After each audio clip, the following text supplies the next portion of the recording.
मित्रों, the fact class YouTube channel में आप सभी का स्वागत है। मैं आनंद प्रजापति। आज हम मोहम्मद गौरी के बारे में अध्ययन करेंगे। मोहम्मद गौरी का जो पूरा नाम था वो था शहाबुद्दीन उर्फ मुइजुद्दीन मोहम्मद गौरी। मोहम्मद गौरी ने भारत में एक तुर्क राज्य की स्थापना की थी। गजनी और हेरात के मध्य एक छोटी पहाड़ी थी।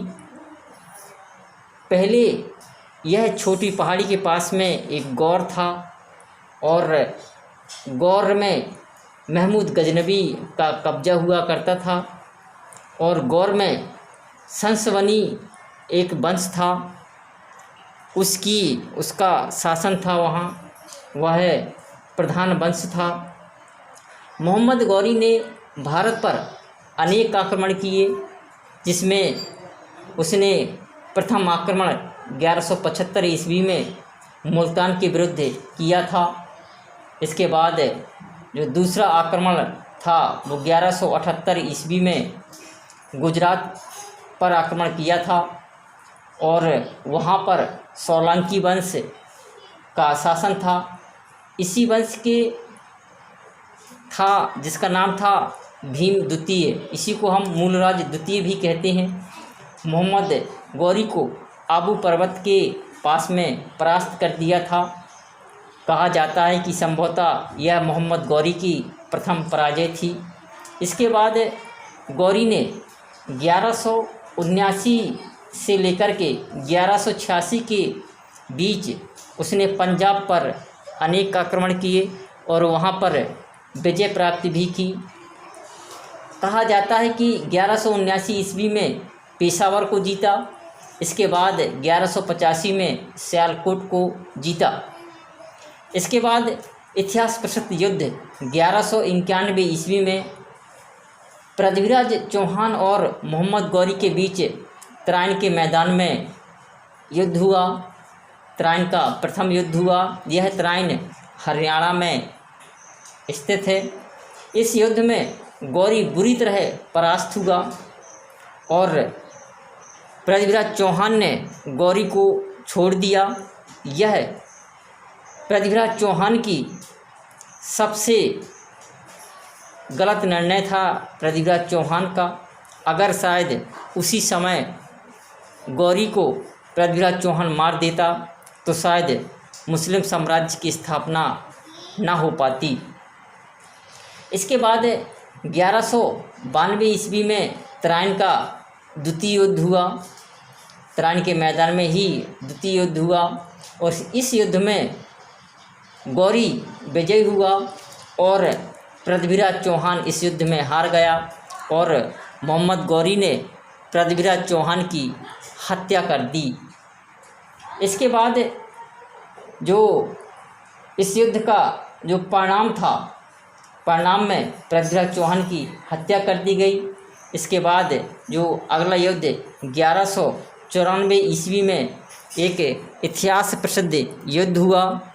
कहा जाता है कि 50,000 घुड़सवारों के साथ उसने यमुना पार की ओर कन्नौज की ओर बढ़ा और कन्नौज के निकट चंद्रावल नामक एक स्थान पर गौरी और जयचंद के बीच जमकर युद्ध हुआ। इस युद्ध में, इस लड़ाई में पृथ्वीराज जयचंद्र की हार हुई और गौरी विजय हुआ। कहा जाता है कि तराइन और चंद्रावल की लड़ाई ने भारत में तुर्क शासन की नींव डाल दी, लेकिन इन जीतों को अगर कहा जाए तो स्थायित्व प्रदान करने का काम काफ़ी कठिन हुआ था। इसके बाद जो गौरी था वो जीते हुए प्रदेश को सौंप करके वापस गजनी चला जाता है और अपने जीते हुए प्रदेश कुतुबुद्दीन ऐबक को सौंप देता है।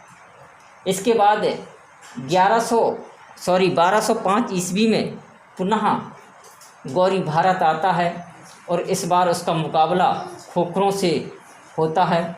खोखरों जो जाति थी, एक जनजाति थी, इसको बुरी तरह गौरी परास्त करता है और बहुत लोगों का इसमें कत्ल कर देता है।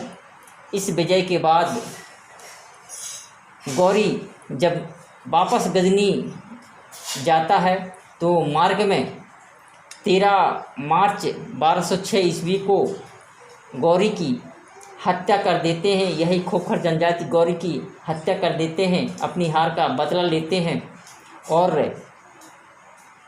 गौरी के शव को गजनी ले जाकर के दफना दिया जाता है।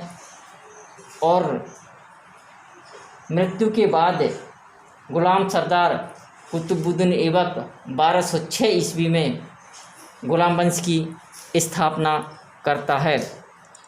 मित्रों, अगर मेरा वीडियो आपको पसंद आए तो सब्सक्राइब कीजिए, लाइक कीजिए और अपने मित्रों के साथ शेयर कीजिए। मित्रों, अगर वीडियो में कुछ कमी हो, अगर आप कुछ नया टॉपिक पढ़ना चाहते हैं तो मेरे यूट्यूब चैनल में आप कमेंट्स कीजिए, मैं उसके मुताबिक आपको आपका वीडियो लाऊंगा। जो इसमें कमी हो वो भी आप मुझे कमेंट्स करके बताइएगा, मैं आपके कमेंट्स का जवाब दूंगा। मेरे चैनल को अपने मित्रों के साथ सब्सक्राइब और शेयर कीजिए। नमस्कार, जय हिंद, जय भारत।